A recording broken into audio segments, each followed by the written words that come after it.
Record সংখ্যক পরীক্ষার্থীর প্রাথমিকের টেটে এবার সাফল্য মাত্র 1%।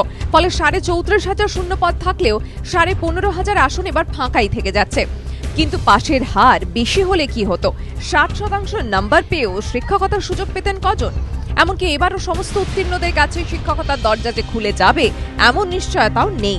এই প্রেক্ষাপটে বিধি বদলের কথা ভাবছে রাজ্য। একবার টেট উত্তীর্ণ মানেই আর নতুন করে পরীক্ষায় বসার দরকার নেই। সেক্ষেত্রে টেট উত্তীর্ণ শংসাপত্র দিয়েই পরবর্তী নিয়োগ প্রক্রিয়ায় সুযোগ মিলতে পারে, এমনই ভাবনার কথা জানালেন খোদ প্রাথমিক শিক্ষা পর্ষদের সভাপতি মানিক ভট্টাচার্য। সমস্ত প্রার্থী টিচার এলিজিবিলিটি টেস্ট একবার পাস করবেন, তারা যাতে ওই সার্টিফিকেট নিয়ে পরবর্তীকালে নিয়োগের ক্ষেত্রেও তারা আসতে পারেন। স্কুল সার্ভিস কমিশনের পরীক্ষায় এমন নিয়ম নেই।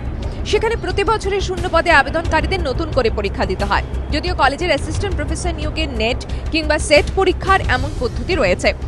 একবার নেট সেট উত্তীর্ণ হলে আর পরীক্ষায় বসার দরকার হয় না। কিন্তু প্রশ্ন উঠছে একই নিয়োগ প্রক্রিয়ায় ভিন্ন ভিন্ন বছরে টেট উত্তীর্ণদের শংসাপত্রের গ্রাহ্যতা নিয়ে। এই নিয়ে আইনি জটিলতারও আশঙ্কা থাকছে।